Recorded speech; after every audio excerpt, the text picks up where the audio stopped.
Hey, honey. Yes, Barry? Let's get out of here. Where are we going? Where do we always go?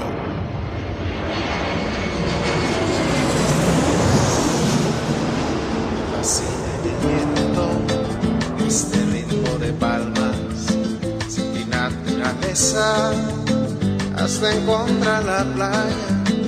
Por eso grito al mundo, yo soy de Puerto Vallarta. Samba de Puerto Vallarta, noche de arrullo en el mar. Samba de Puerto Vallarta. Hello, fellow travelers, and welcome to this episode of the Puerto Vallarta Travel Show. I'm your host, Barry Kessler, and I am just so happy to be introducing you to my favorite vacation destination. Hey, maybe it's even yours, and that's Puerto Vallarta, Mexico. That music you're listening to is performed by Alberto Perez, and Alberto is the owner of the Lapa Lapa group of restaurants. Those are the Lapa Lapa, where I just had breakfast. So good. Puerto Vallarta's oldest restaurant on that famous Los Muertos beach, and the El Dorado Restaurant and Beach Club right next door. So you can enjoy that fantastic view of the Los Muertos Pier, all lit up at night in beautiful colors, or during the day in its grand splendor for breakfast, lunch, or dinner, seated with your toes in the sand right at the water's edge. It's so romantic. It's so Puerto Vallarta, my friends. This week on the Puerto Vallarta Travel Show, you're in for a real treat. You're going to be meeting my friend Jeffrey Obzer. Jeffrey goes by the name Mapa Jeff, and it's a name that suits him well because, Jeff creates maps. Maps of Puerto Vallarta and of the surrounding areas, which really are works of art.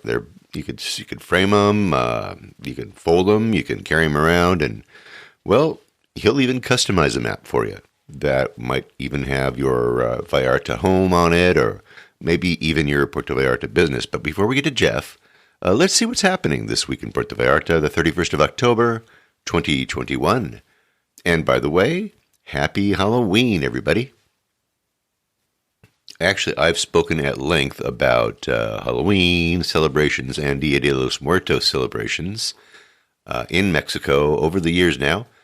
And actually, I have I have a link to one of the shows, one of the most downloaded shows, one of them that I have done here on the Puerto Vallarta Travel Show, where I talk about what happens if you happen to have your very own Dia de los Muertos while you are in Puerto Vallarta. We talk about repatriation of your body, or your friend's body, or your loved one's body, to the country of origin. We talk about undertakers here. We talk about burial costs and plots, and cremation and scattering of ashes. We talk about all kinds of crazy stuff like that, and you can just check out the link if you haven't already in the show notes. If you haven't already heard that show, it's kind of interesting. Speaking of Halloween, of course, Halloween on the 31st, then you've got Dia de los Inocentes, and that is on the 1st of November. And then Dia de los Muertos happens on the 2nd of November. Inocentes is for the young children, and Dia de los Muertos is for the others. And speaking of Halloween, even though the government and all of the health officials called off the normal celebrations, like the big, they used to have some big processions that would go from the graveyards all the way down to the Malecon and over to Parque de los Azulejos. The graveyards will actually be open. 70% capacity will be allowed during this time, during the COVID protocol period. As you walk down the Malecon, you'll see giant calaveras, these big, huge papier-mâché kind of skeleton skull thingies. They're all around the Malecon, and if you are in town during this weekend, during the long Dia de los Muertos weekend, which, is Sunday, Monday, Tuesday, actually Saturday, Sunday, Monday, Tuesday, if you want to just stretch it out. That's how that happens here in Mexico. Then you will know that lots of the local restaurants and lots of the local bars are having all their little celebrations, their Dia de los Muertos celebrations. And you're sure to be able to find somebody out there who will be happy to paint your face Calavera style, the scully thingy. So there's going to be lots of partying going on the next few days in Puerto Vallarta if you happen to be around. So it's not as bad as it was last year when it was pretty dead for Dia de los Muertos. I just got back from 8 days in Puerto Vallarta. And if you've been following my plans, you know what I did. I took a van to the U.S.-Mexico border, and I used a facility called CBX, or Cross Border Express, which quickly and easily allowed me to cross the border via a pedestrian bridge right into the Tijuana airport and fly right out of Tijuana directly to Puerto Vallarta and then back again, and then using that bridge back over to this CBX facility. I will give you a blow-by-blow of what actually happened next week. It's kind of a long story, and I want to shorten this up so that we can get right to the guest that we have coming up right now. But let me just say this. I would do it again, absolutely, and I plan to do it again very soon. The 29th of November, I plan to fly once again from Tijuana over to Puerto Vallarta for another 8-day stay. So next week, we are going to talk about, we'll feature CBX, we'll feature Cross Border Express for the next episode, as well as our meet and greet that we had over at Nacho Daddy. And by the way, if any of you are wondering, the answer is no. I did not have to show proof of vaccination, and I did not have to take a PCR or an antigen test in order to cross over into the United States from Mexico. So the answer is no. No stick up the nose this time down. So next week we're gonna talk about the what happened, and we're gonna also have that meet and greet at Nacho Daddy, and there we have it. Now, getting back to Puerto Vallarta, the markets are getting back. They're coming back online, and beginning the first week of November, the Saturday market over in Olas Altas, over at Parque de los Azulejos, will get rolling again. The Marina market on Thursday nights, the cruise markets, all of those markets are going to be up there and running again. I'm going to have a list of them in the show notes, as well as the hours and, of course, the locations, so that things look like they're getting back to normal. And also the Art Walk has begun once again, Wednesday evenings. Art Walk from 6 until 10. Actually, that's going to happen all the way through April. And I will have a link to their Facebook page in the show notes so that you can see the participating galleries that are going to be here, part of the Art Walk. And remember, this happens all in the downtown area. You walk around at night, and they've got people. These galleries are open. You wander in. You drink their wine. You point at their beautiful art and say, "Wow, that is beautiful. How many pesos?" So the Art Walk is back again Wednesday nights. Now, things are getting back to normal in Puerto Vallarta as far as the little things. I noticed while I was there, all those little things that make this place so wonderful. So the actors, they're all back at the amphitheater on the Malecon. They're entertaining, all the families. They're all getting out there again. The food vendors are out there. The street performers are out there. Everybody's coming back. The tuba vendors are pouring tuba for people to drink. The artists, the cotton candy guy, the toy carts, everybody's back. Even Rodolfo, the blind singer from Guadalajara, is back singing and walking up and down the Malecon. So it looks like it's gonna be a very good high season in Puerto Vallarta. And while we in the United States and Canada and in Europe are busily contemplating our third and fourth jab of the stuff that works so well that you need boosters for the boosters, according to this article in the Vallarta Reporter, Mexico is about to declare victory over the Rona. So, no boosters for you, it says here. Lopez-Gatell, the Tony Fauci of Mexico, says that vaccination against COVID-19 in Mexico is going to end this week.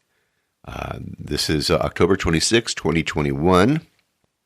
Mexico's Undersecretary of Health, Hugo Lopez-Gatell, announced that the vaccinations against COVID-19 will end next Friday, having met the goal as we have contemplated it for many months, he said. Coordination will be carried out with the municipalities in the northern area of Puebla and Ecatepec in the state of Mexico areas. He said they still need to apply the vaccine. Overall, encouraging news. We've been reducing the pandemic for 3 consecutive months. What the curve shows is that we have less than 1% of active cases, he said, adding that face-to-face schools have not represented an element of risk by which the epidemic is exacerbated in minors. So that's great news. I have a link to that article in the show notes. And hey, just another reason to move your ass to Mexico. You can sense it on the street, by the way. Everybody is almost done with the Rona. I'd say I witnessed about 20% of the people on the streets were masking up. Masks are still being put on when you enter establishments like, well, any store, any OXXO, for example. When you are walking into a restaurant, you walk to your table, you can take off that mask and magically the Rona disappears once you sit down. But it really looks like the people are done with the whole COVID thing, and they're looking forward to maybe even enjoying the common cold or, the flu, like in the old days. Good times. Now, talking about the COVID thing, something really weird happened to me. I was walking to the pharmacy.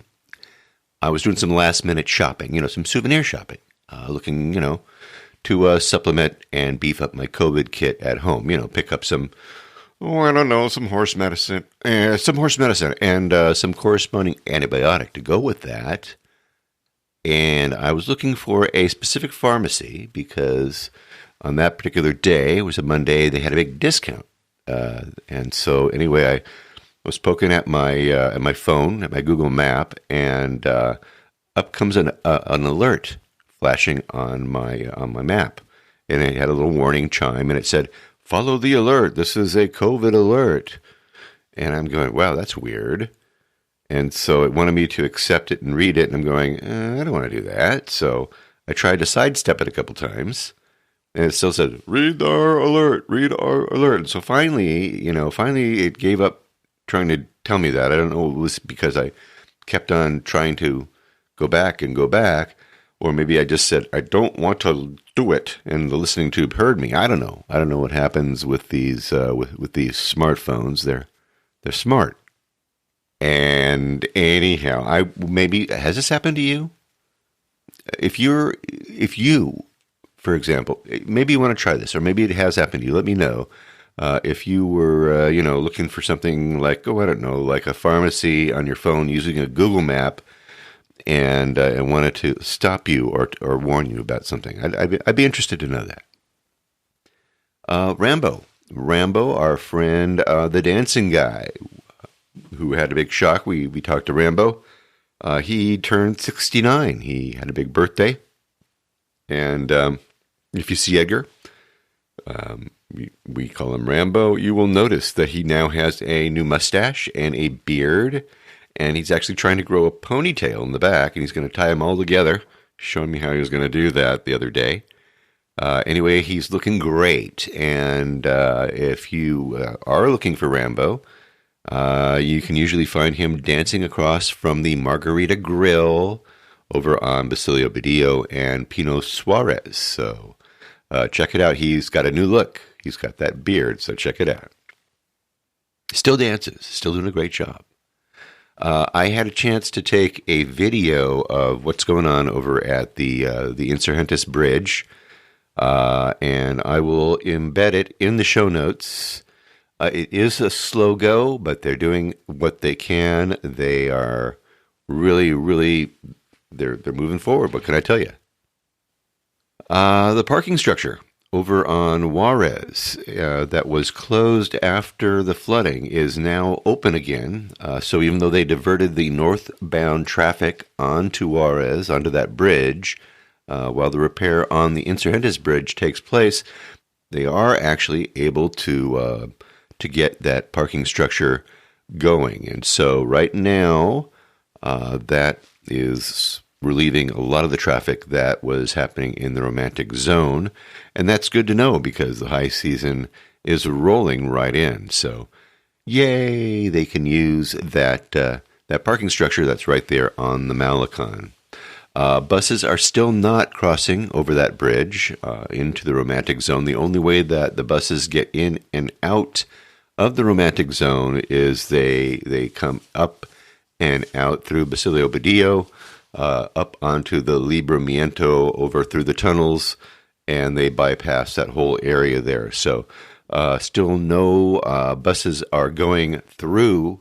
That's the only way that you can hop on a bus if you are in the romantic zone. Otherwise, you're hopping on buses that are going the opposite way on the other side of that bridge. That's, well, I don't know. That bridge is going to be, I think maybe February we're looking at that thing being finished. Roads are still being repaired and bridges are being rebuilt up in the colonias of Paso Ancho and up in the colonias of Benito Juarez. It's a long, long slog. They've got to, rebuild this stuff using big, huge quarried boulders, and it's just a slow work. And still, a lot of people are having to walk until these roads are repaired, and trucks and cars and buses can once again traverse them. But for right now, a lot of foot traffic, and it's not easy. It is not easy for these people back in these neighborhoods.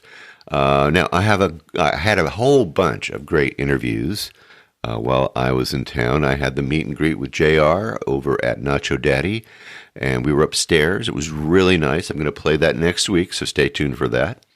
I finally met some friends who are listeners, and I finally met them in person. Hillary and Zoe, the two trailblazers that we had on just after Puerto Vallarta reopened to tourism. I met them. They are really, really nice people. And I met my buddies Chad and Trish. Trish will tell everybody what it's like jumping out of an airplane over the Bahia de Banderas.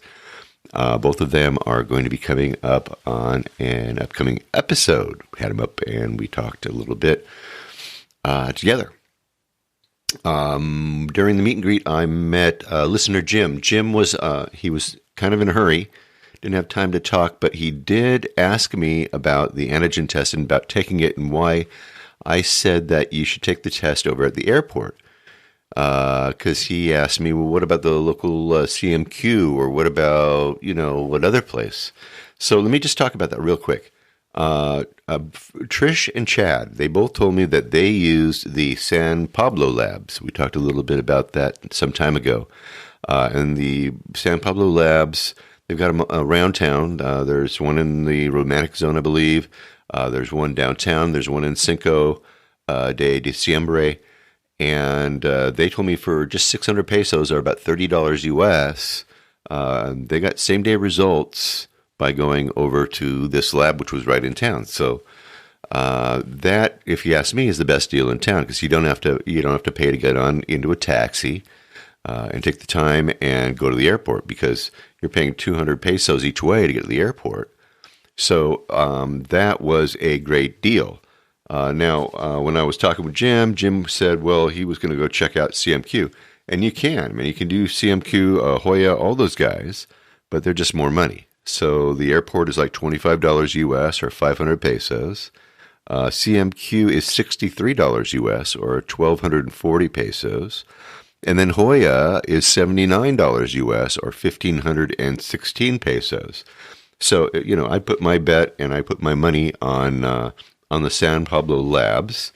Again, 600 pesos, or $30 US. Sounds like pretty much the best to me. But find out, whatever you do, don't cut your time too close. Make sure that you get yourself enough time to get the results from any of these labs, and call in advance.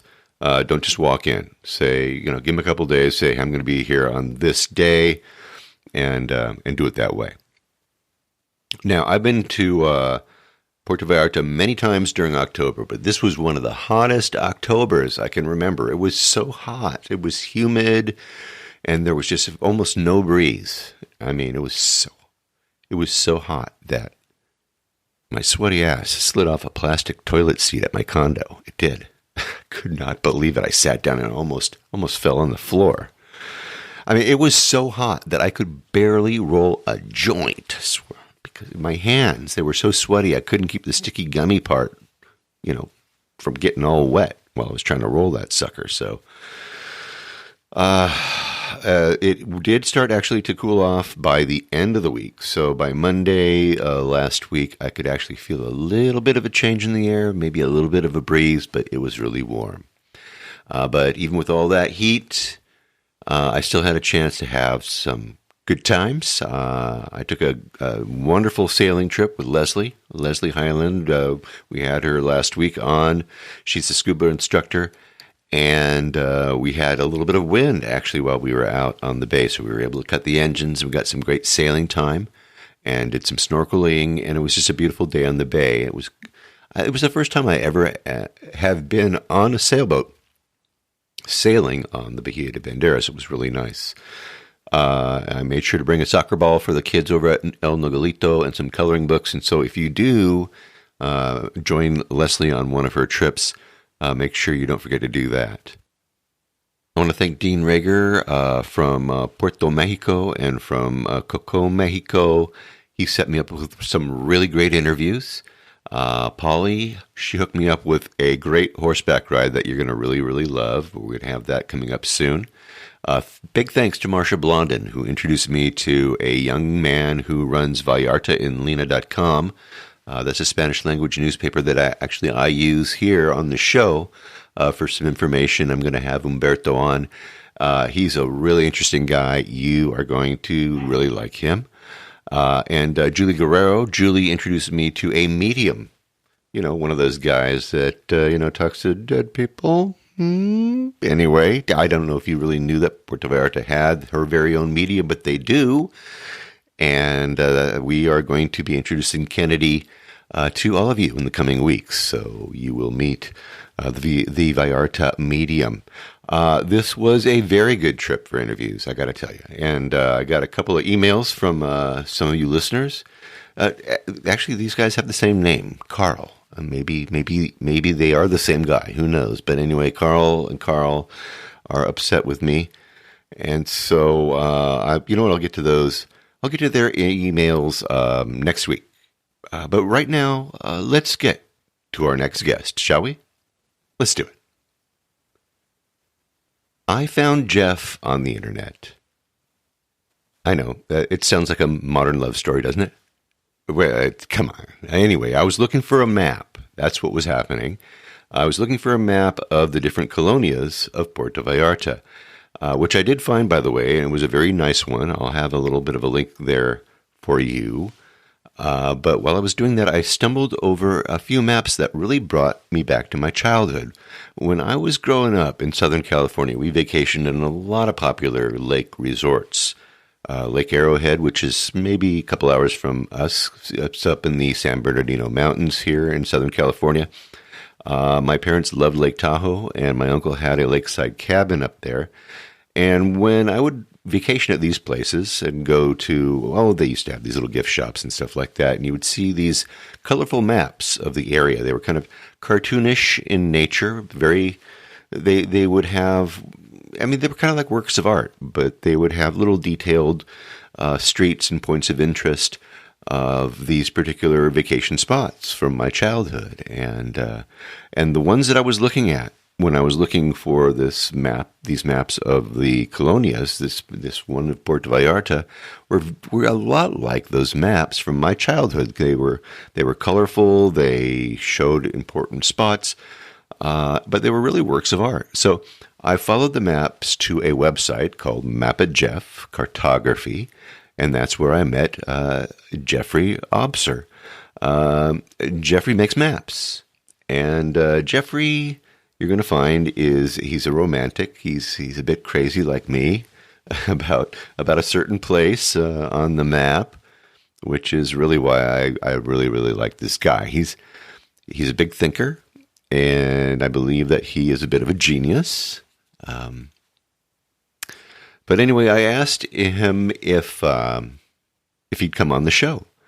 And he did actually try to meet up with me when I came down in August down to Puerto Vallarta, but the flights were just not available for him to do that. But he did say that he would get a hold of me the next time that he was heading down to Los Angeles from where he lives up in Chico, California. Chico's about a 7-hour drive or so. And so one day in the end of August, he actually did. So we arranged for him to come by my house to record his story from the comfort of my home studio. So let's go right now to my recording studio where I'm sitting right here in Simi Valley, California. Let's meet a cool cat who loves Puerto Vallarta so much. He studied each and every street, alley, driveway, every nook and cranny of this place. So let's meet Jeffrey Obser. You know him as Mapa Jeff, Cartographer, Mapper of Paradise in Puerto Vallarta, Mexico. Jeff, thanks for coming on the show today. Thanks for having me over. Tell us a little bit about yourself. Where are you from, and what was your path that led you to Puerto Vallarta? Well, I was born in New York and raised on Long Island, and the kind of person who I went to all the finest schools, and I was going to be president. And when you set yourself up to be president, it's all good from there, right?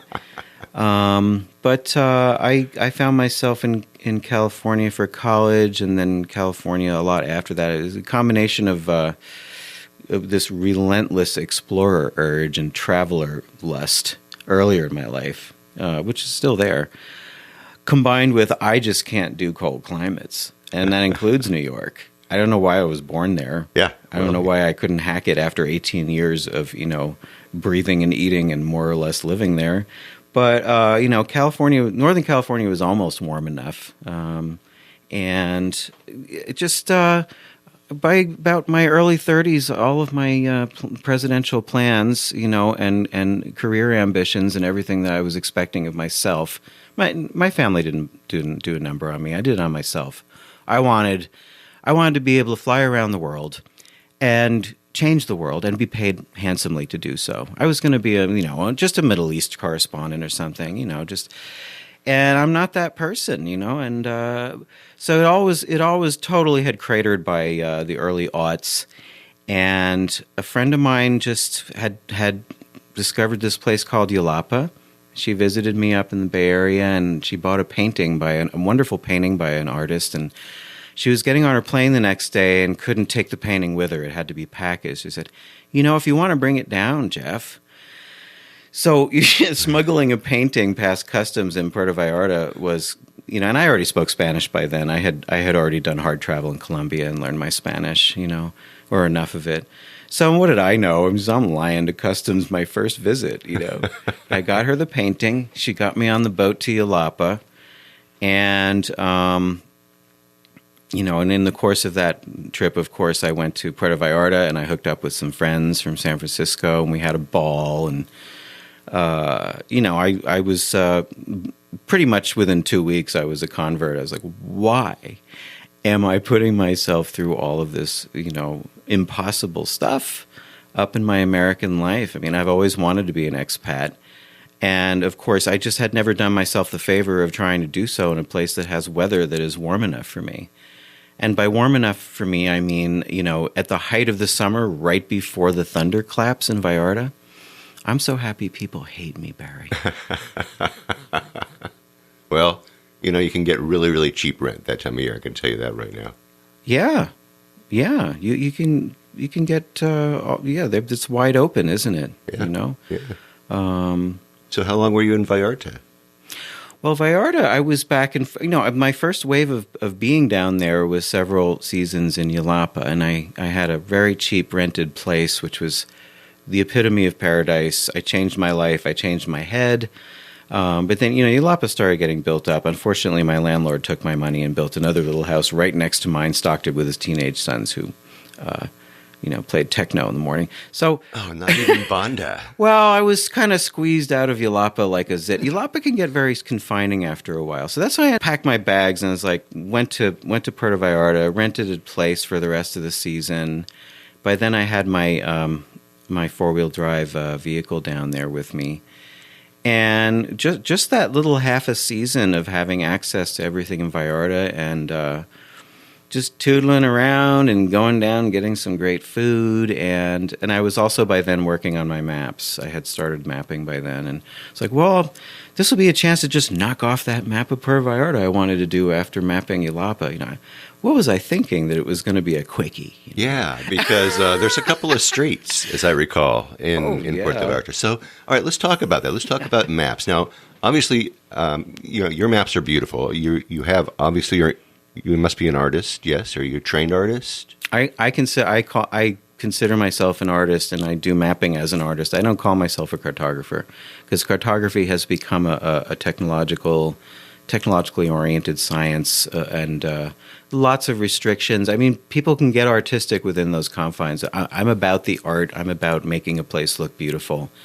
And, then the other part of the fun is just going and seeing every little piece of it so that I can have what's actually on the ground noted with an artistic language. And that's in a way that, as wonderful as all of the online services and as Google Earth have become, they're just not really going to have that knowledge of what's on the ground. They don't have a human being who's gone and looked. So does this street end in a puddle or in a stairway or in a wall? Can you walk at the end of this street to, over a hill via stairways to the next street? I have yet to see one app that will tell you anything about how the pedestrian features connect with the streets. Where are the arroyos? Where do the creeks run? They don't put them on Google Maps. How hard would it be? Yeah. Well, I draw them. And when there's a nice... and the other thing I always did from the beginning, I don't know if I'll always do this, but whenever the Mexicans left a tree sticking up in the middle of a road, I drew the tree. I mean, I wasn't sure the whole time if I was, making sure that tree would be left there forever, or if it would just maybe one day the city planners would look at it and say, oh, dang, here's all the trees we got to get rid of because they're in the way of the cars. Yeah, you marked the spot. Look at you. Well, which one of those two options would happen up here in the States. Oh, yes, absolutely. Oh, my God, something's out of place.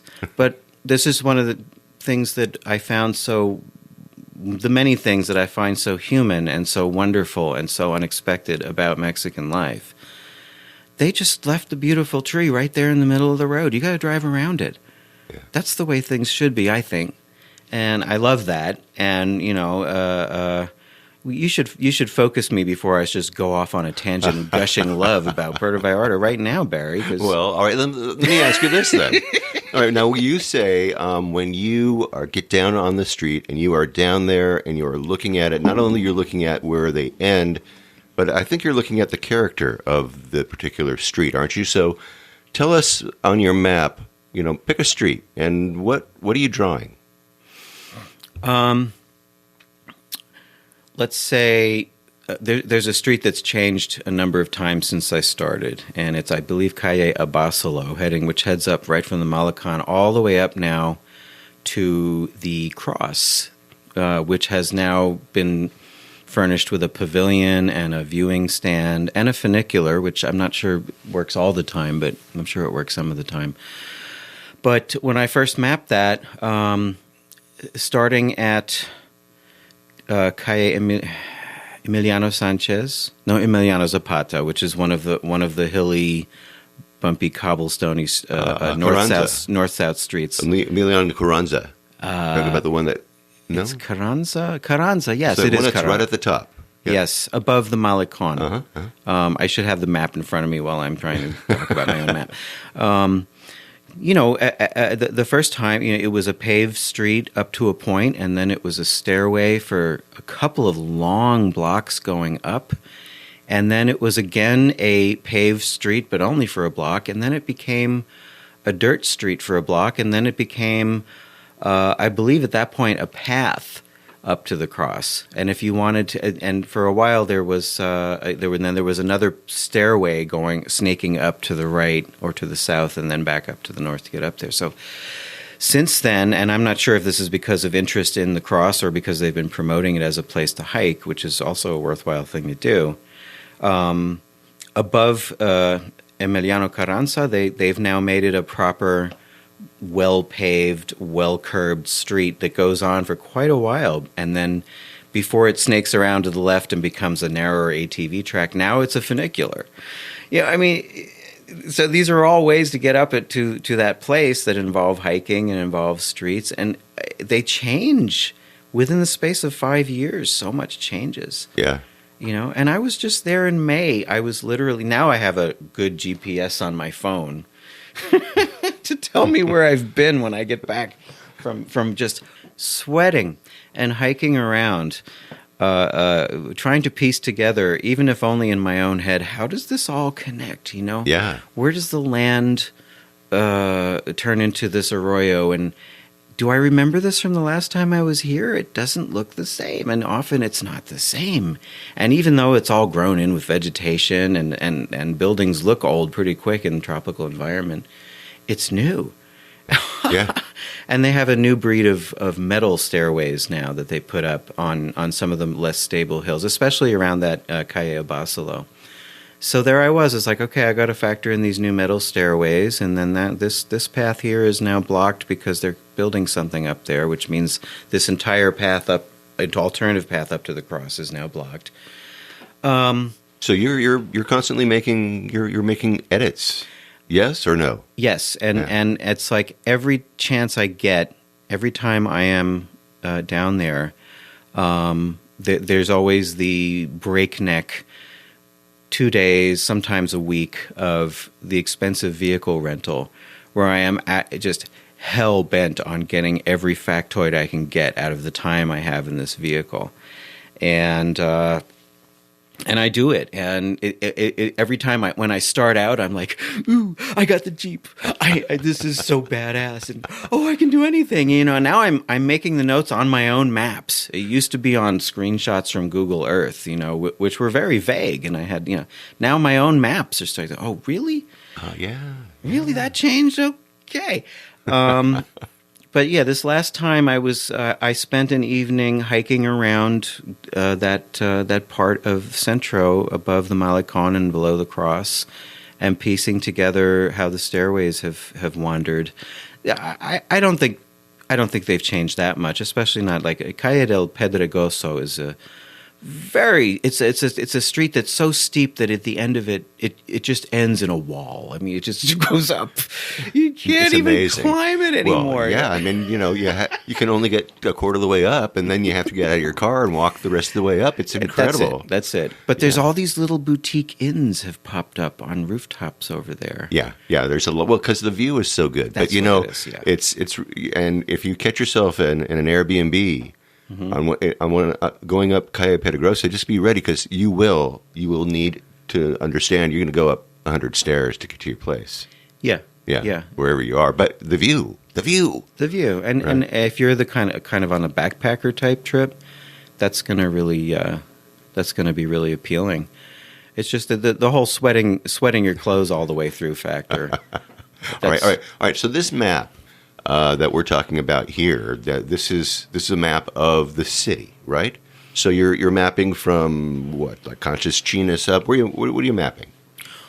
Oh, I've mapped all. I've researched all of Vallarta down all the way over to Las Juntas. When I lived in Puerto Vallarta full time from 2010 to 2013, and I wrecked my Jeep Cherokee in those 3 years. I mean, in more than one way. You know, there's the core map is the Centro, which has Conchas Chinas on a smaller map on the other side, and then a bit of the south coast heading over to Los Arcos. But then there's another map of the hotel zone and the marina, which goes, and that one extends back all the way to Costco and the beginnings of Pitial. Oh, okay, wow. And then I packaged up another map called Pitial and North Colonias North, And that one straddles the Pitial River all the way back to the hills.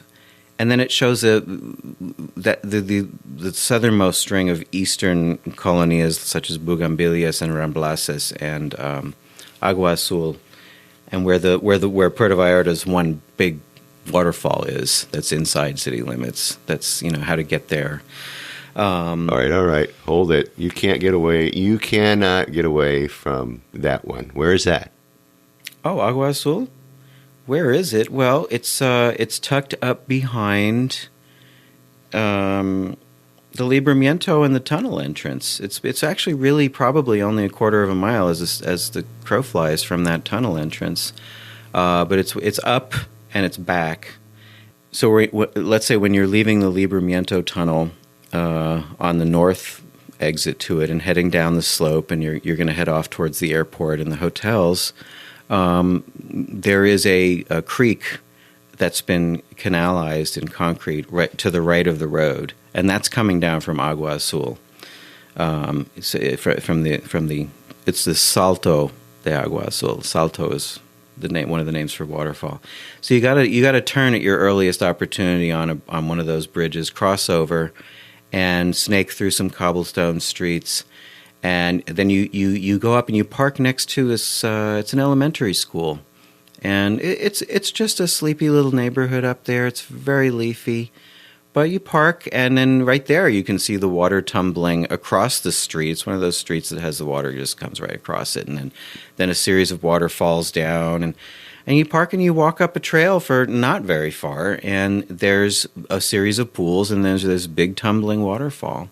And a lot of local Vallarta residents can be found having a ball up there in the summer at any time of day. It's right there. You just gotta be ready to, cast off and walk around and not think that the whole place isn't accessible to you, because there is so much more to Puerto Vallarta than most people ever see, even people who've lived there for years. And you would know because you're making maps. You're actually getting down and checking it out. I gave myself a project of seeing every street, and I did. And I continue to go back. And my favorite places to go see are just so far out there, and those are the ones that actually make me happy to see, because I don't want to see the central core built up anymore.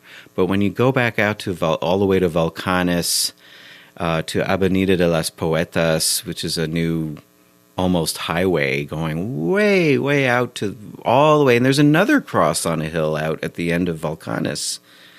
They have done very well with proper development and paving and streetscaping out there. They're making Vallarta nicer over time, nicer for the people who live there and service the tourist economy. I was delighted to see it for their sake, because it is no fun to drive through rocky, muddy holes with rivers running through them. When you put a bridge across it, those people's lives get a lot easier. And it's astonishing how much it's expanded and how much has gone up. But it's I for some reason I don't. When I was living there, when I was really ensconced, I was just like any other full-time Vallarta resident. I could be driven to the point of running down the street screaming by construction trucks and things. And what are they doing to my fabulous freaking paradise? Now I'm more detached, because I have a role it's to document the place as it is. And, you don't want to, that there's just, you don't want to develop a public persona in Mexico as a foreigner where you're going to make anybody think that, what's this guy complaining about anyway? It's not his frickin' real estate. It's like that, again, you're going to start to whine and moan about the service. You can go back to the airport and kindly go home, Gringo. We don't need it.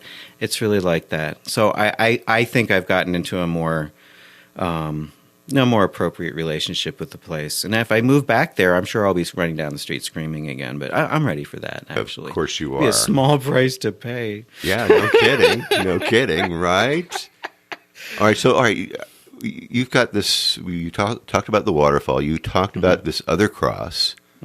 What other kind of surprises are around town that people don't know about? There's many things, and I don't want to project a first worlder's sense of charm onto a third world situation where a lot of it is just because they're just getting by and trying to arrange things. But the way that one of those summer arroyos snakes through parts of Pitillal is absolutely Venetian in its charm. And for all of the, people don't have big budgets to develop, either their buildings or their landscaping like they do in Italy. But the way that the people there manage to conjure beauty and charm out of nothing, out of half plastic bottles, they'll plant some beautiful flower. And I'm like crying because I love this place so much. I love the back streets. I just got to get out there in my overpriced Jeep and just bounce around and get looked at. Like, what is this gringo doing out here? And I'm like, I love you guys so much. Don't doubt it. Naturally, when you take that attitude, you're safe. Nobody's going to fuck with you. Nobody bothers you. I have such respect. That's all you need. When people know you respect them, you're good. They'll help you. And people did help me. I was totally rescued by people when my Jeep totally crapped out on me. I mean, many times. And was I worried? No. Well, but you're out in the hood, right? You're going down streets that that gringos don't go down. Yeah, and you know what? I'd never perceived myself to be in any kind of a dangerous area anywhere, or what I would consider a slum. It was more like it was just low income, high hope.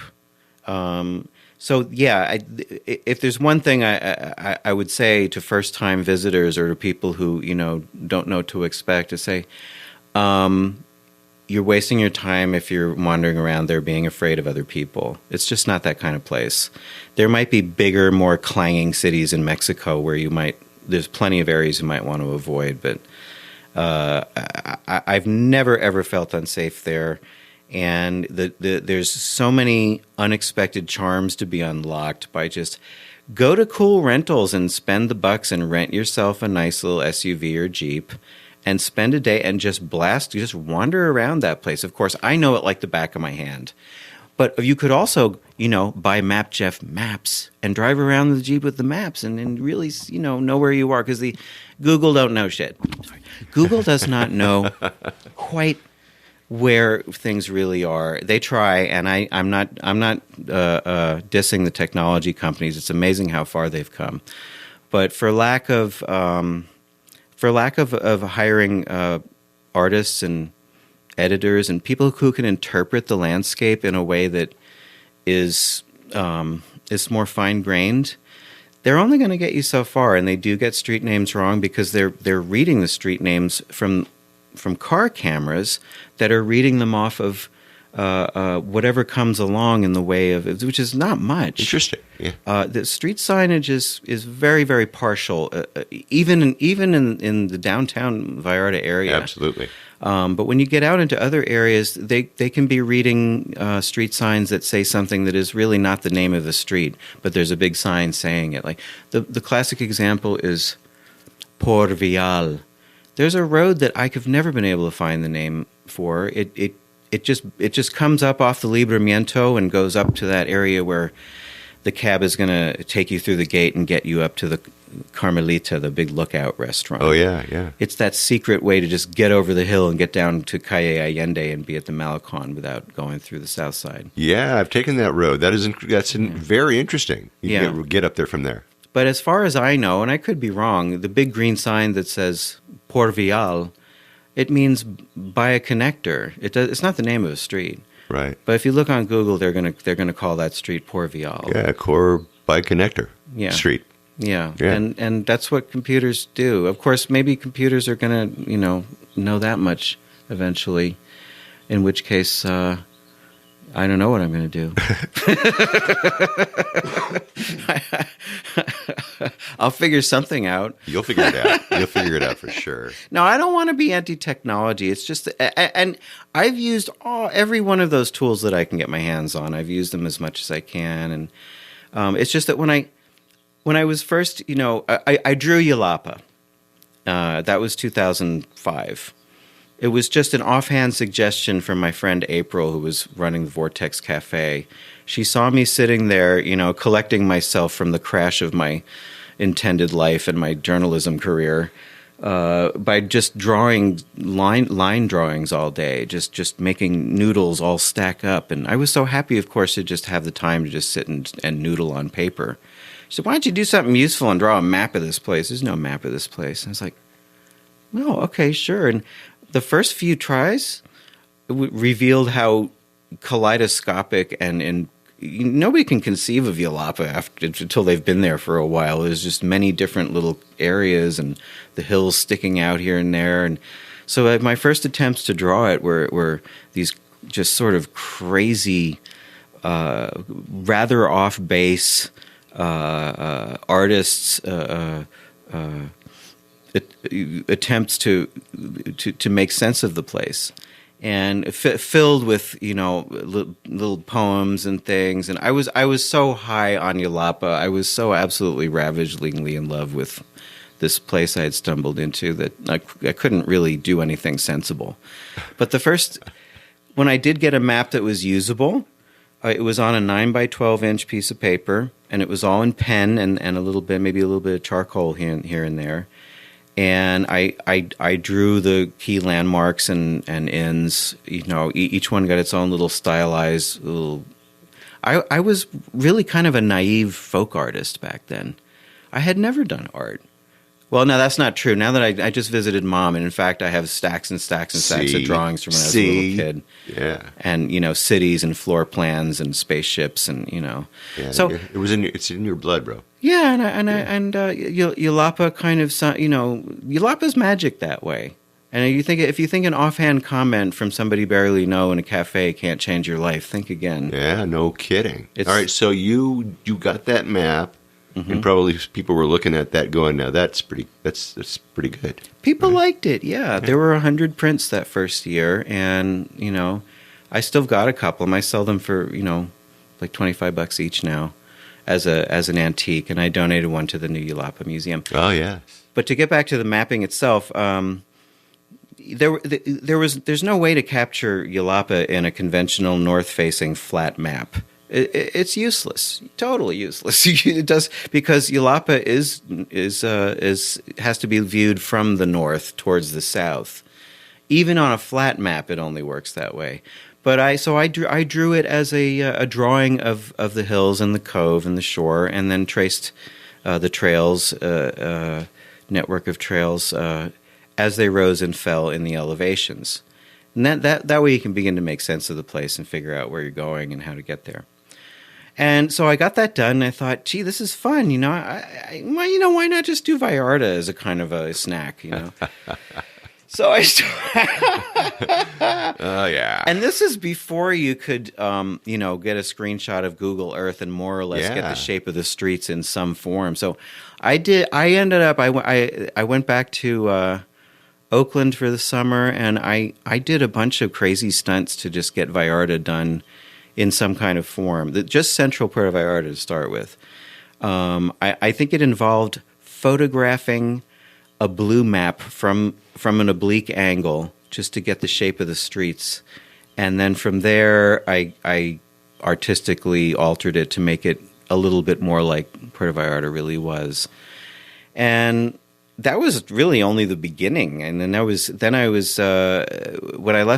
I left my place in Yelapa and I moved to Puerto Vallarta in 2008, then you would find me in this crazy apartment in Conchas Chinas. It was all one big dome. The whole studio apartment was in one big Moorish dome with, hardly any furniture but these benches around the side. So I had built my own light board out of building material cast-offs in Yelapa, and So there I was tracing off and, driving around just in the old town, just driving around and beginning to see, okay, well, I better go see this area and, come home, draw it.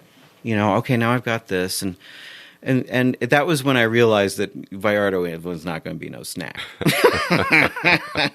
even as compact as the center is, Central Vallarta is no bigger than Jalapa. Eventually, it came to checking the ends of streets, and then it came to hiking the stairways over the Centro. And once I started hiking stairways, I knew that this was going to be more of a project than I might have thought. But I really, really wanted to follow through.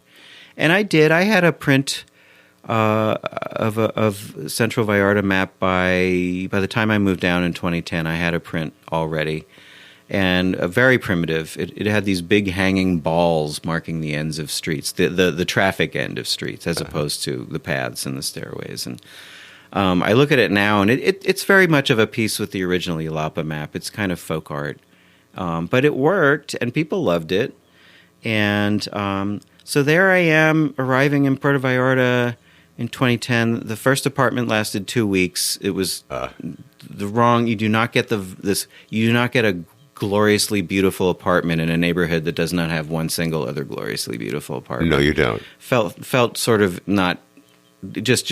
Why don't we just hang out a flag that says "Gringos"? Yeah, come get me. Come get me. Yeah. But yeah, it was almost like we could have. The first couple of weeks were so trying. We were almost ready to get back in the vehicle and go back to California. Oh wow! I mean, can you imagine? But our friend said, "Look, you guys got all the way down here.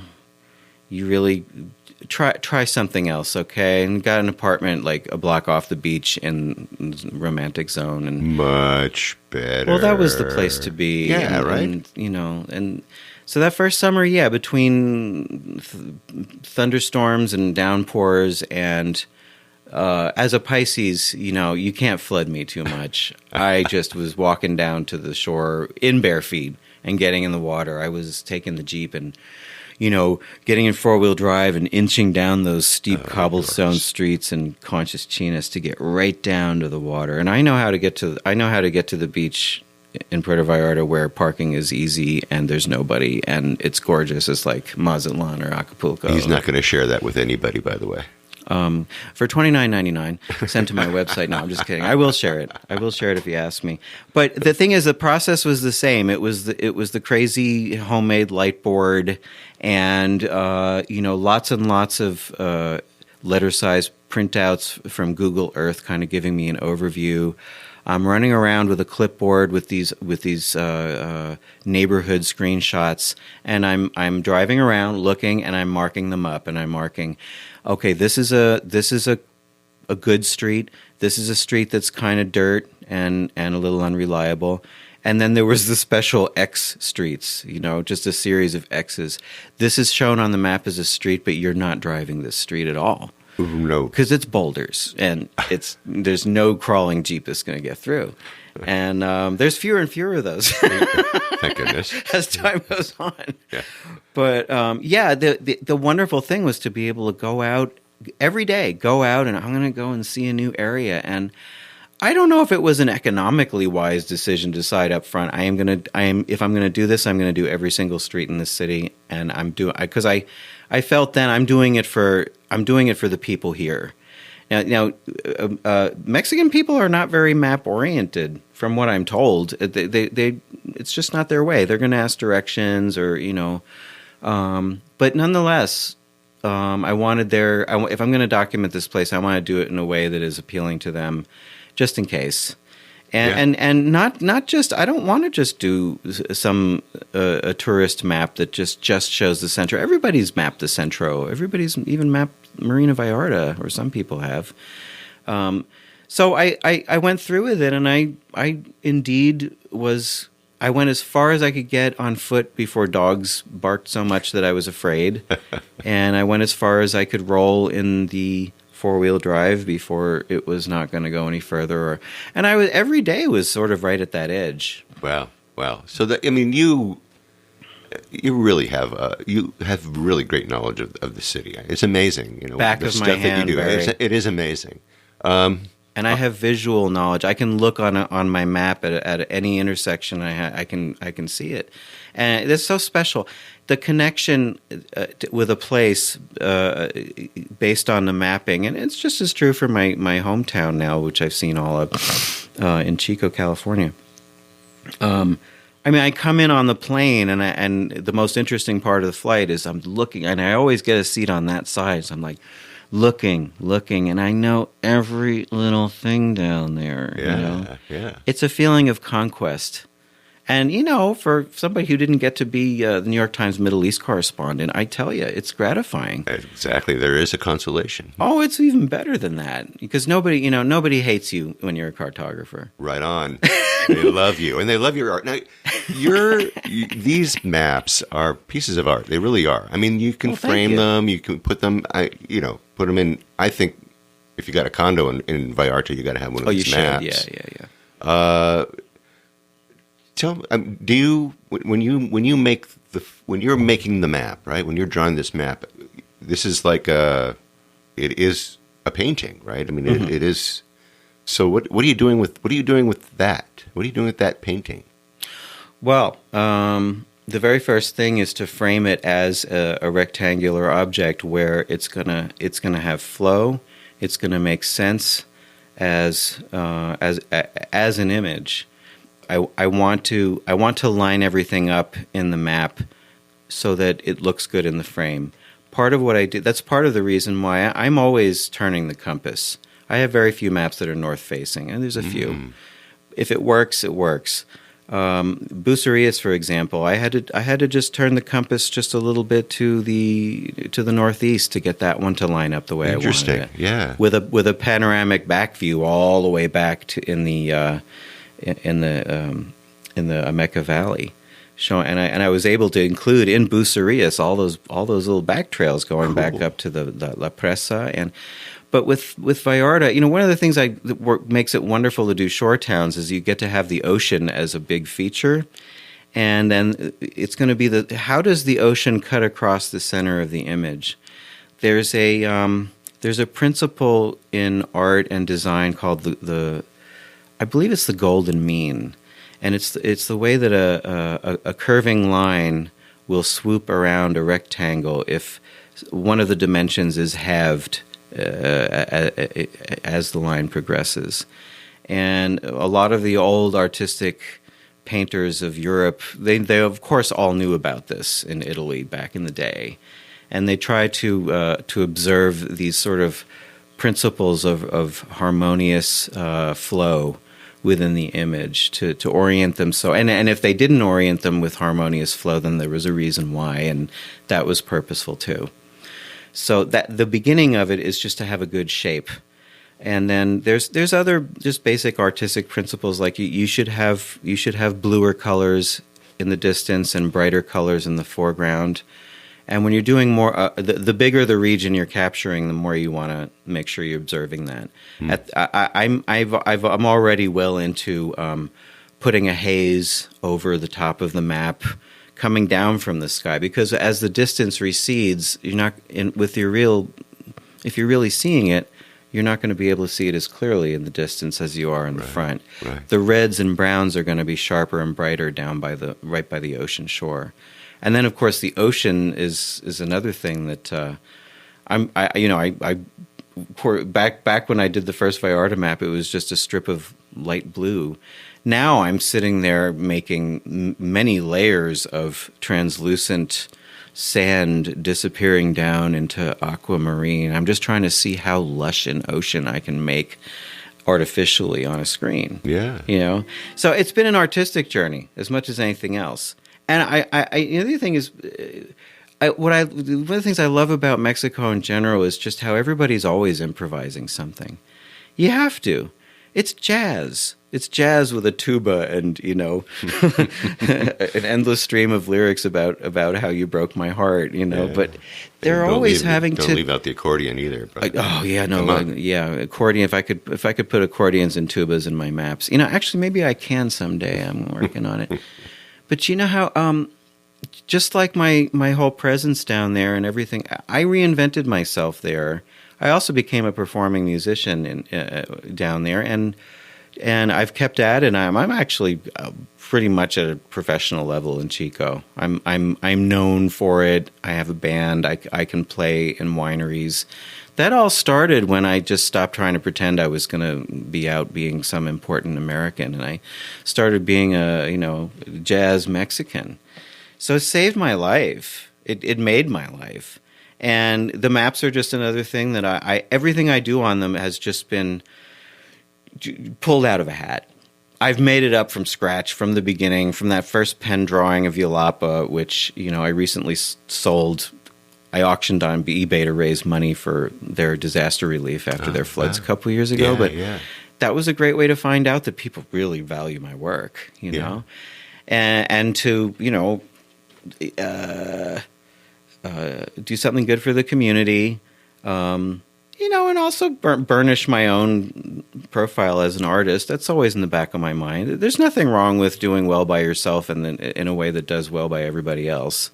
I like being Mapa Jeff. I mean, I'm famous in a teapot, or maybe a couple of teapots. Everybody in Yelapa knows me, and it's really hard to be liked by all the competing people in Yelapa. Yeah, absolutely. But I am, and I've made sure of that, because I don't get into the fights. I don't get into gossip. I'm Mapa Claus. I come and I sprinkle beautiful small objects that other people make decent money on. I'm so proud of being able to generate a little income for people. Although I shouldn't be saying that on the podcast, because it's always on the down low. I have no right to sell anything in Mexico. Yes. One day though, I will. I'm gonna do the paperwork. I'm gonna start a business. Yeah. It's coming. I'm not there yet. All right. Well, when that happens, you'll let me know. Uh-huh. We'll get you back on. We'll talk about it, okay? Oh, and there'll be more to talk about you. By then, I'll be screaming again, right? Well, that's okay. That's what we want. Oh, okay. All right. Now, tell us all the maps that you have. You just said that you said Bucerias. I didn't know that you had a map of Bucerias. What else do you have? You have Vallarta. You have Yelapa. Mm-hmm. I'll go down. Well, there's 3 titles of Vallarta now. Oh, then there's a 4th. I made a special cruise ship version. With the hotel zone and the cruise port and the Centro, and that's it. With some tips on where to eat and how to get the cab or take the bus, and how much time to leave so you can get back to your boat. And that's great. And then I researched the main attractions that the cruise ships are feeding people to, like the Mundo dos Azulejos, the tile store or whatever. So that was a 4th, and that was on Amazon for a while. I haven't updated it. Things are kind of in abeyance right now with COVID. But I did, Yelapa, of course, has been ongoing for 15, 16 years. I did a road map of Cabo Corrientes, and I drove everything I could possibly find over there, and definitely some X-marked roads that I followed through on, Oh, yeah. But, yeah, that was the first regional map. And there's none other. So I did Bucerias, I did La Cruz, I did Sayulita, I did San Pancho, I recently did Lo de Marcos, I'm working on Los Ayala. So I'm munching my way up the coast, and people have asked me to do Guayabitos. I think Chacalo will be a simple one. Yeah. And one more, the Riviera Nayarit road map. Oh, I've got a really? regional all the way up to San Blas showing the coast and inland, and it's got the sky at the top, so it shows a really good swath of that region all the way to Guadalajara.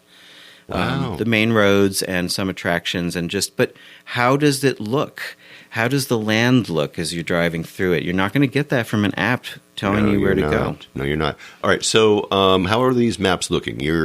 We can order them, right? We can go to a website. Mm-hmm. We can order them in different sizes.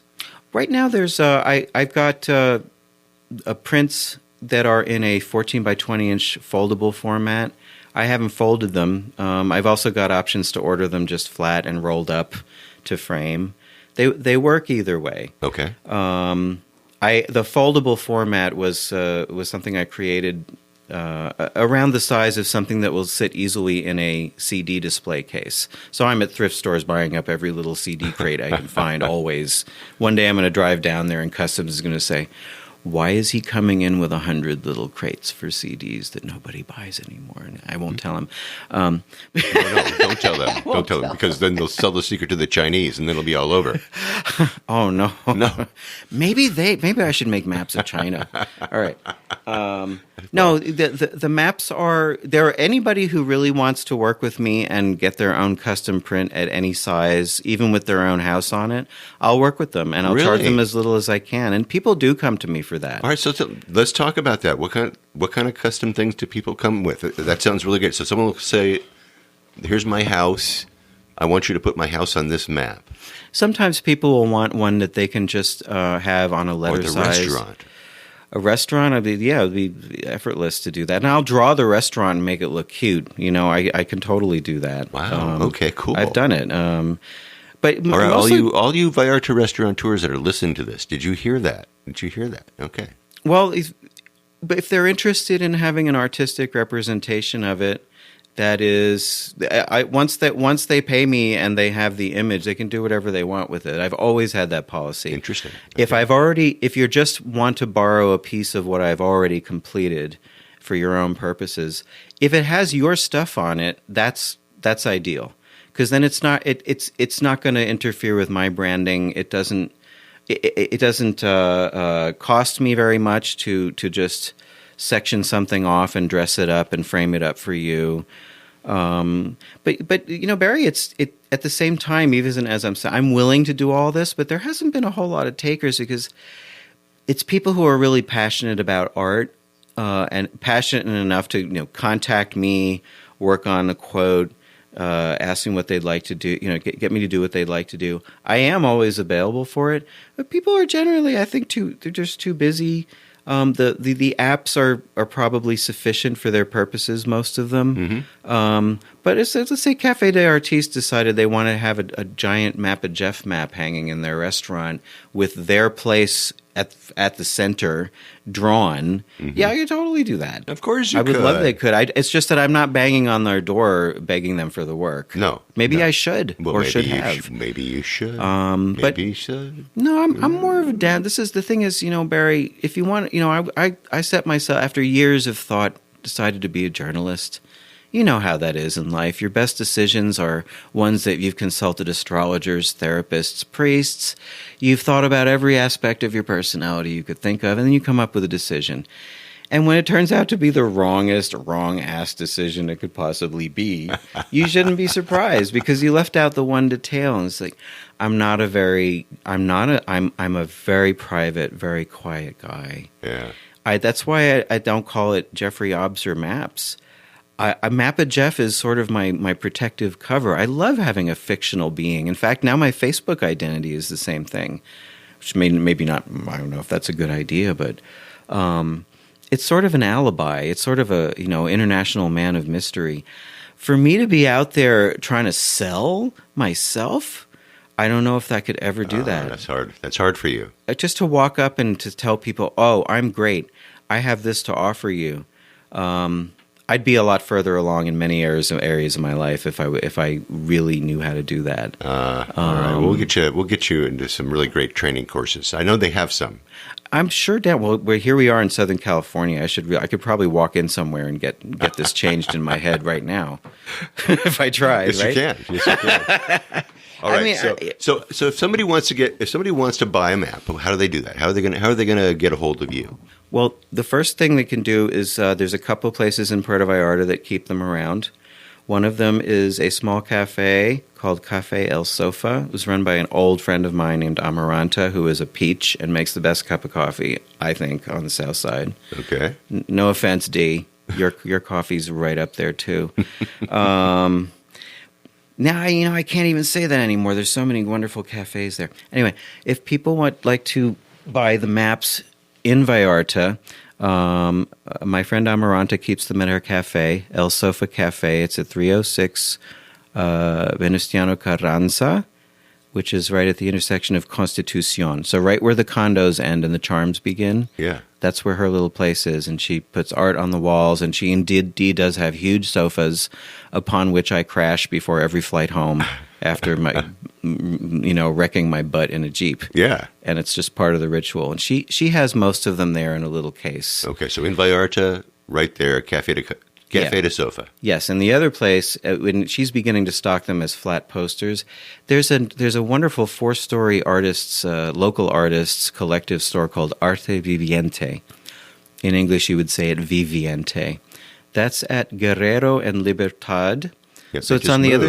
Yeah. It's on the other side of the bridge from the south side. But when you're taking your bus north from Insurgentes, it rolls right past Arte Viviente. It's a few blocks in from the Malecon.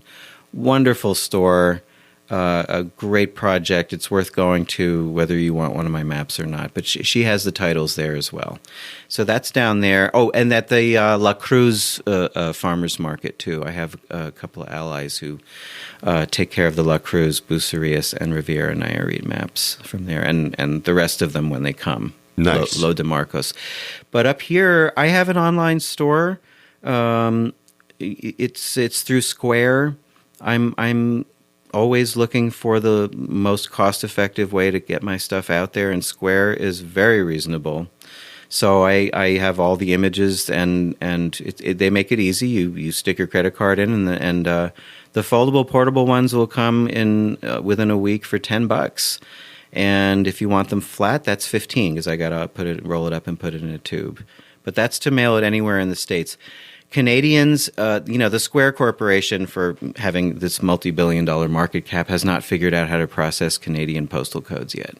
So people get in touch with me. And again, I'm so here to help people, but I'm not a conglomerate. It's almost like you just call me. I mean, I call people sometimes just to make sure they got it, And Yeah. I think that's part of why it's grown the way it is. What I do is that it is personal. Sure, very personal. How many people are left who know the value of a good map? I'm the evangelist of good mappage, and I'm pretty friendly. And I have only good things to say about Vallarta, and I'm telling people my secrets. Yeah. But through my online store, I don't want to read out a URL. You need to go to mapajeff.com, and it's very clear based on where to buy. Uh-huh. They'll send you to the links. I don't want to do squareup.mapjeff.com. Yeah, you don't have to do that. In fact, all you have to do is just go to my website, go to www.puertovallartatravelshow.com, go to this particular episode, and I will have links to get you to Jeff's stuff. I'll even have a couple little pictures of some of his maps, so you can kind of get an idea of what they look like, of course. And you'll be really happy that you looked at them. They're whimsical, they're beautiful, they're truly works of art. Let's leave the maps just for a minute. Let's go out into town. Let's do what I call the bonus round. Let's talk about food. Mm-hmm. Now, are you a vegetarian, Jeff? No. Okay, good. I just want to make sure because I need to, steer the conversation that questions you ask, of course. So, what we want to know is your favorite breakfast, lunch, and dinner spots in Puerto Vallarta. Mm-hmm. How about breakfast? What's your favorite place to eat? Well, I have a very particular morning routine, which is to drag myself to whatever source of coffee and a muffin I can find, because that's about all I can handle. I don't really eat breakfast. I eat brunch, but I just have to get to Dee's Coffee down by the pier, because the banana chocolate muffins there are so good that there's no way my brain can think of anything else when I wake up there. And it's also, I'm always going to run into all my own friends who are back and forth from Yelapa, I'm still in both communities, very much so, and I'm just going to run into everybody sooner or later, and my cast of characters. So that to me is breakfast. Now, if I was going to go for a big old American style breakfast, I don't know if I go to Freddy's Toucan anymore, although it's definitely great. I've always stopping in there right before I go to my plane, just load up on the Campesino breakfast. But, they get enough attention. They're so good. He opened a big old branch out on Francisco Villa, out in Fluvial. Oh, Fluvial, yeah. Yeah, he went big time. I'm sure he deserves it. But this is hardly an unusual hidden gem to reveal to people. So, Right. But this is me, and this is my life. I'm probably not the most plugged in person in culinary respect, but for dinner, I have a very favorite seafood restaurant called Mariscos Cisneros, and it's catty corner from the beautiful church tower inland in the south side, the Iglesia de Santa Cruz. They have a street booth, but they also have a little restaurant that it's just not remarkable if you pass by it, but they have just wonderful, like the cold fish soup. That's just one I never ever miss. Very happy camper at that place. Yeah. And there's another, just one recent thing I discovered that kind of blew my mind was this little chimichanga person right on Olas Altas, and they're not even a full restaurant or even a full. It literally is a hole in the wall. It's a door, and they've got a few seats, and they're trying to just get started, but they're making these specialty chimichangas with specialty sauces, and they're cheap and they're outrageously good. Wow, unbelievable. And they really need, they need the support, and they deserve it. They should have a big space. Yeah.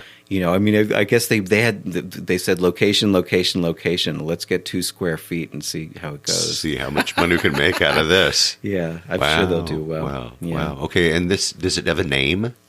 Oh, I couldn't remember it for you right now. The Chimichanga place. We'll call it the Chimichanga place. The Chimichanga place on Olas Altas. Okay. New, and I'm sure needing customers. Okay, all right. Everybody remember to look for them. Mm-hmm. When you say Olas Altas and what? Olas Altas between Rodolfo Gomez and Dieguez, the street where the pier end is. Okay, so all it's right. right there in the core, right in the middle of of town. Yeah. Okay, all right. And I know you asked people what's their favorite beach restaurant. I'm afraid to say. I mean, it's so tacky, I know, and I can't say tacky. No, I mean, I always go to Cuates y Cuetes. What more could you want than live music and you're sitting on the beach? And again, friends go by. But if I want a gourmet restaurant, Vitea is very, very good after many years. Still very, very good. Yeah, I'm wanting to give you, special secrets, but I don't think any of mine are very, very secret. No, that's all right. That's cool. It's do you do sushi? You ever do sushi in Vallarta? I remember I did a couple years ago. I ran into an old friend, and we went out and just knocked ourselves out with sushi. We spent a fortune, and it was really, really good. Yeah, and it's a place that's on. It would be Calle Pino Suarez, over by that fabulous bakery, just short of Molina de Agua. I couldn't tell you the name. It could be gone. It could be gone, right? Yeah. Exactly. Yeah, but good sushi is done in Vallarta. You can eat well any way you want in Puerto Vallarta, I find. Yeah. How about a favorite bar? You got a favorite bar in Vallarta?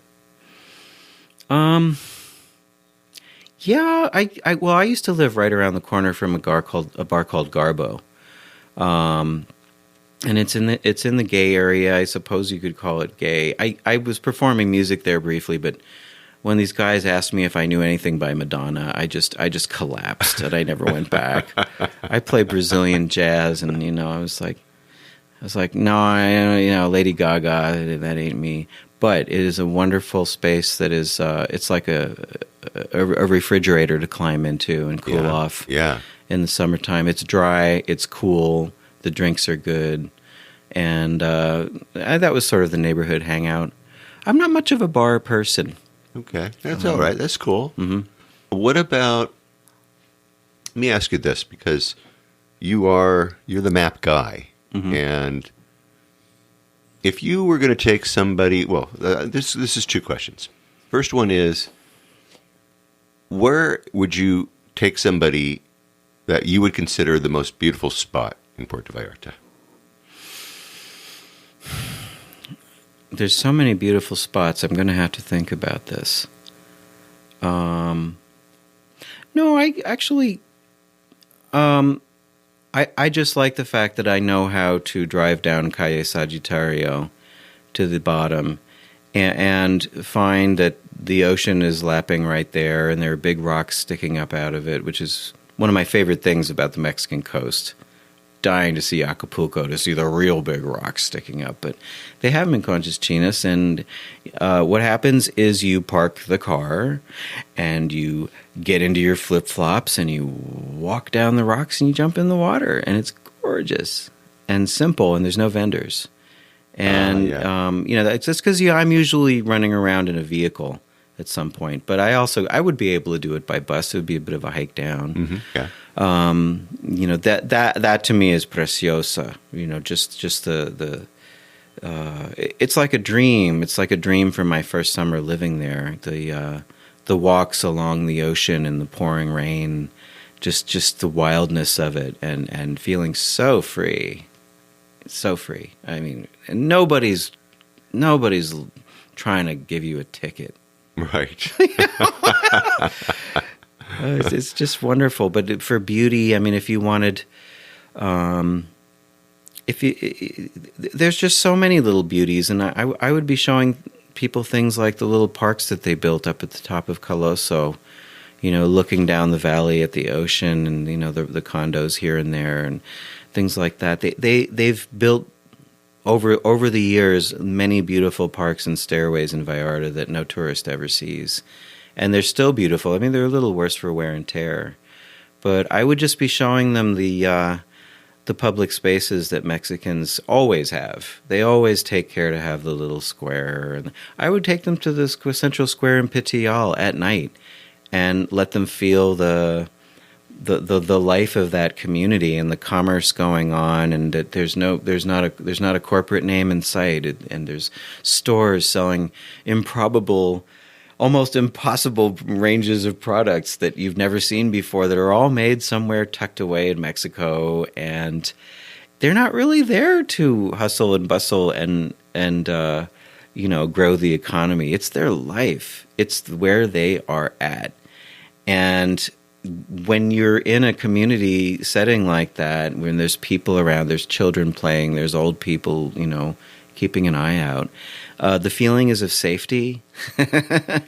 And I mean, beyond that, of just something wide open and just delicious. And there's some ice cream at that place, and somebody's making paletas, coconut popsicles, and gosh, with dollars they hardly cost anything. I mean, the thrill of it to me never ends. And beauty, scenic beauty. I mean, you can't get away from the scenic beauty. I'm really into the moments of seeing humanity and the ways that Mexicans restore my faith, because we're living in a very, very, very, very rushed, impersonal environment a lot of the time in the modern world, and not just America, all over the West. I hear Europe is a lot like this in many places too. I haven't been over in years, but in Mexico, you just instantly, all of that is just melted away, and it's just going to be Mexico no matter what happens, and it's awesome. I mean,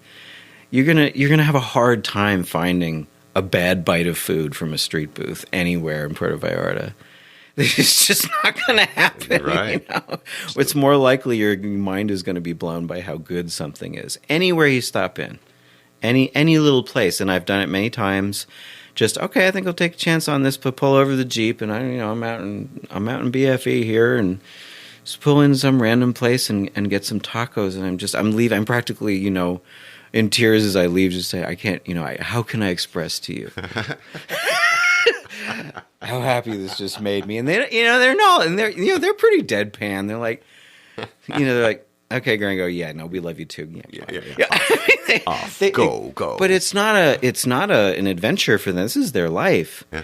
And they people are much more limited in their geographical reach and in what they can do in a society like that, but they make beauty and charm out of whatever there is to do it with.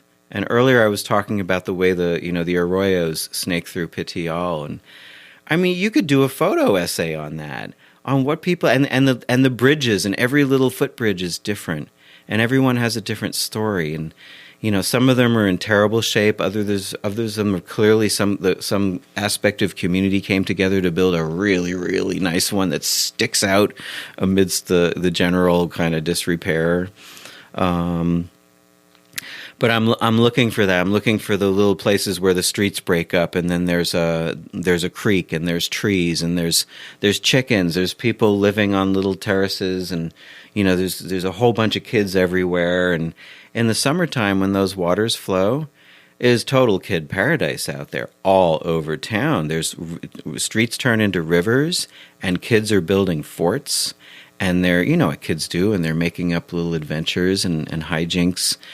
And they're just running around the street, and nobody worries about the kids because there's always somebody around. There's always somebody looking. It's wonderful. I mean, I can't get enough. I want to go to LAX right now and get on a plane. That's Me how too. I feel. I want to go with you. Let's go. Really? Let's Come go. on. Let's go rent a Jeep. And it wasn't one of the questions you were going to ask if money was no object, Barry? Yes.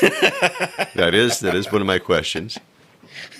And that would be it, right? Rent the coolest Jeep that you can ever find and turn it into a spacecraft, and you'd be having a great time. I would just rent it for weeks on end rather than just the 2 days that I usually, Okay. It's getting harder and harder to rent a Jeep in that area. Jeeps are just expensive things to maintain, and the last time I got a Toyota SUV, and that did the trick.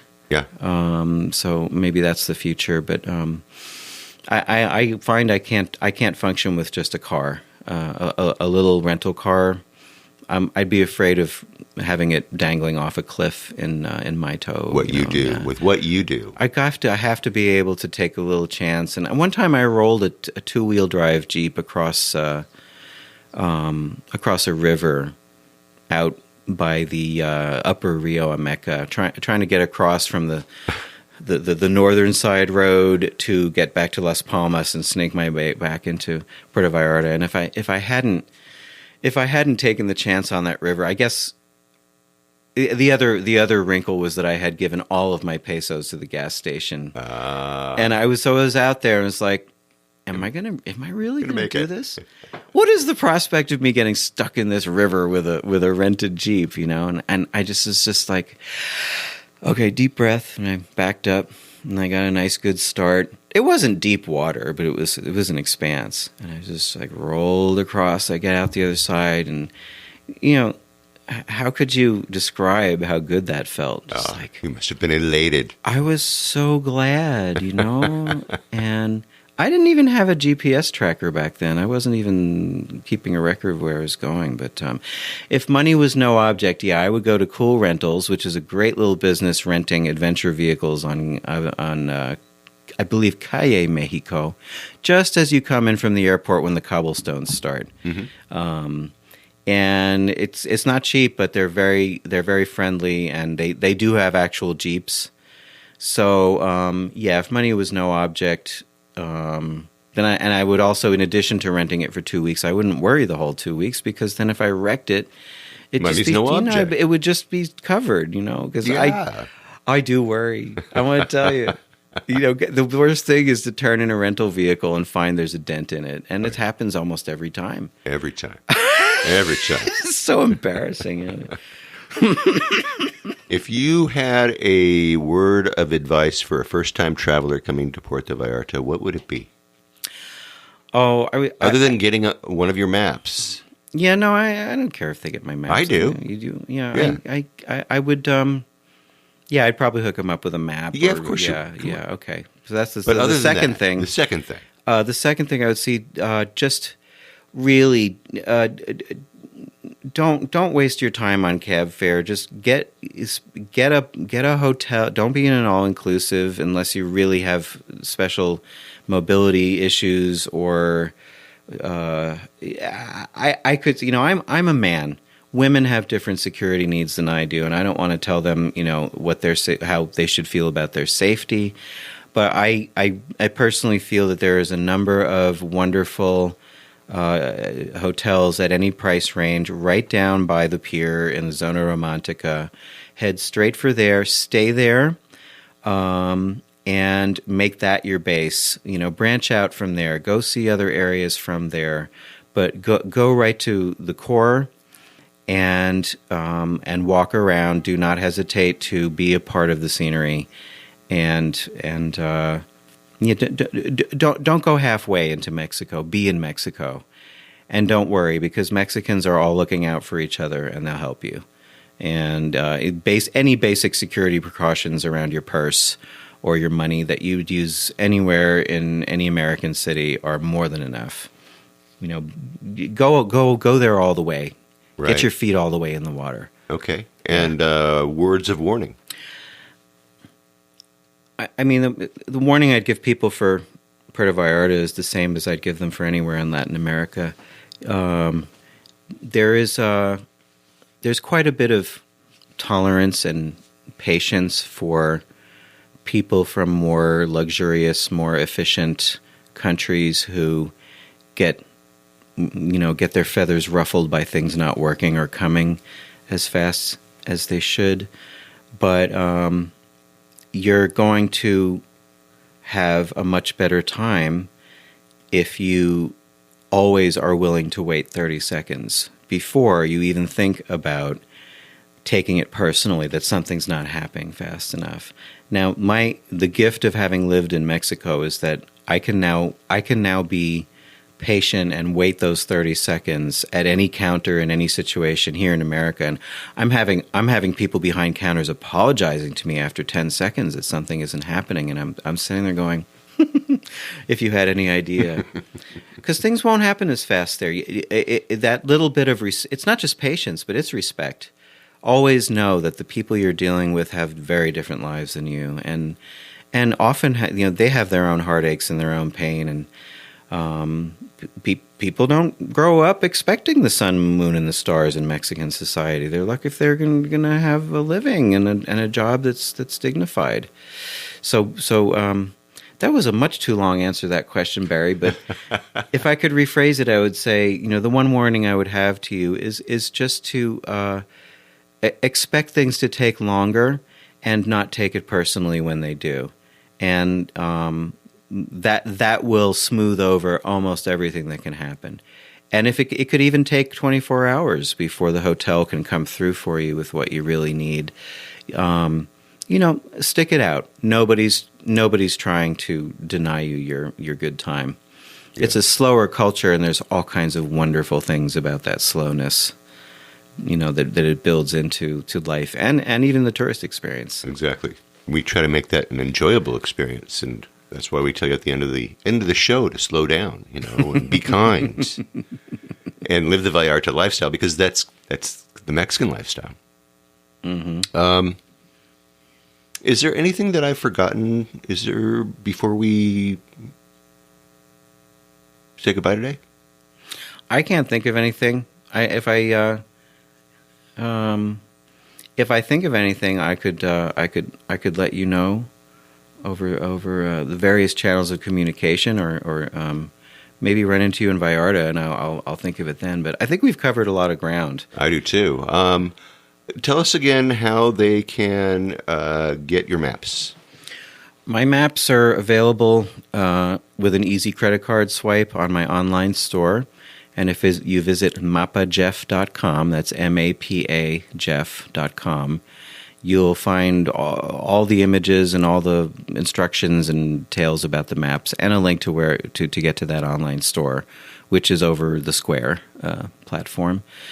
And I am also always available for people who are interested in doing custom prints, blow-ups of any size. I have all of those channels to accomplish that, ready to go. It might be more like a $50 or $100 item than the $10 it costs to get a foldable portable map. But I keep them in stock. They go out of date very slowly.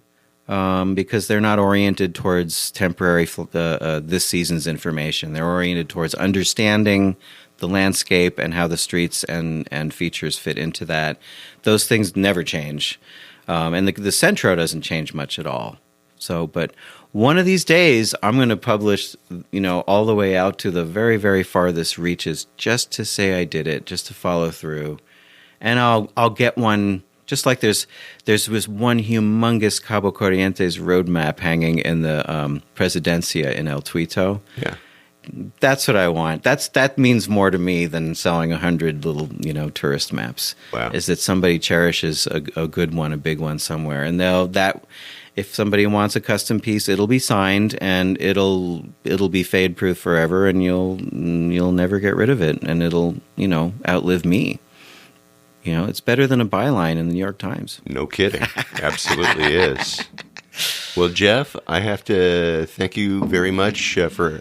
Hey, you came all the way down from Chico to come and see me. So. I did. I was definitely had my sights on a little trip to L.A., which I do. L.A. is my Berlin and my New York and my Paris. It's my guilty pleasure, and I'm going to run out and go to a museum with a friend this afternoon and try not to hurry. Right. Exactly. Live the Vallarta lifestyle while you're here in L.A. You'll get run over. Don't do that. No, you'll die. But thank you. Thanks for coming on the show. Thanks for inviting me, Barry. I was very pleased that people know who I am and that I do something, and it means a lot to be a member of a community like this. Well, you what you've done is come on, you've put Vallarta on a map. I have, and maybe some people think I'm an international man of mystery. Who is that guy? Who would do this? Oh, they have no idea who would do this. I'm not sure why I did it myself, but I'm not going to stop. Don't stop, Jeff. Okay, thanks so much. Thanks for having me over. All right, thank you, Jeff. I have links to Jeff's website. Listen, anybody here that's got a restaurant, any of you hotel owners out there, any homeowner that maybe wants to have Jeff make you a custom map that might even feature your place, you know where to get one, and I know where I'm getting mine. One or two of them at least. What a great holiday gift, or a birthday gift, or even a housewarming gift for one of your new Vallarta neighbors, right? Anyway, the maps are just beautiful. I've got links to all of them. Come to my page and just check them all out for sure. All right. Well, that should do it for this week. Next week, stay tuned for more on-the-ground reports from Puerto Vallarta, Mexico, with travel tips, great restaurant and excursion ideas, and more. But until then, remember that this is an interactive show where I depend on your questions and your suggestions about all things Puerto Vallarta. If you think of something that I should be talking about, well, please reach out by clicking and the Contact Us tab and sending us your message. And remember, if you're considering booking any type of tour while you're in Puerto Vallarta, you must go to vallartainfo.com. That's JR's website, and reserve your tour right through him, right from his website. Remember, this is a value-for-value proposition. His experience and on-the-ground knowledge of everything Puerto Vallarta in exchange for your making a purchase of a tour that you would do anyway. You're just doing it through him as a way of saying, thank you. Thanks, JR, for being our guide. It costs no more, really, than if you were going to use someone else. So do it. And when you do take one of these tours, email me about your experiences. Maybe you can come on board and share with others what you liked or didn't like about the tour. Again, contact me by clicking on the Contact Us tab and sending off a message. And don't forget his maps, his DIY tours, his revitalized happy hour board, and more. And I have links to all of those in the show notes. And once again, if you like this podcast, well, please take the time, subscribe, and give me a good review on iTunes or wherever you happen to be listening to the show, or share with a friend. That's what I would do. That way we can get the word out to more and more people about the magic of this place, Puerto Vallarta, Mexico. And remember, I made it easy for you to do just that with each episode I create. But if you haven't been to my website, you really need to have a look there. I have links to the places that we talk about, interesting pictures, and more, all right there in my blog posts and the show notes for each episode of the show. So check them out for sure if you haven't already, all right? All right. Thank you, Mapa Jeff. Jeff, I love your story. Listen, I have all the contact information in the show notes over at www.puertovallartastravel.com. Get your beautiful map, suitable for framing or folding. These definitely are works of art, and they are so reasonably priced. You really got to treat yourself. Buy one today. You can find him over at Mapa Jeff. Google Mapa Jeff Cartography, and you will find all of his wonderful maps of all the places that you love right in Puerto Vallarta, Mexico. Or just go to my website, go to www.puertovallartatravelshow.com and visit the Mapa Jeff blog post. And thanks to all of you for listening all the way through this episode of the Puerto Vallarta Travel Show. This is Barry Kessler, signing off with a wish for all of you to slow down, be kind, and live the Vallarta lifestyle. Nos vemos, amigos. De Puerto Vallarta, noche de arrullo en el mar. Samba de Puerto Vallarta, noche de amor junto al mar.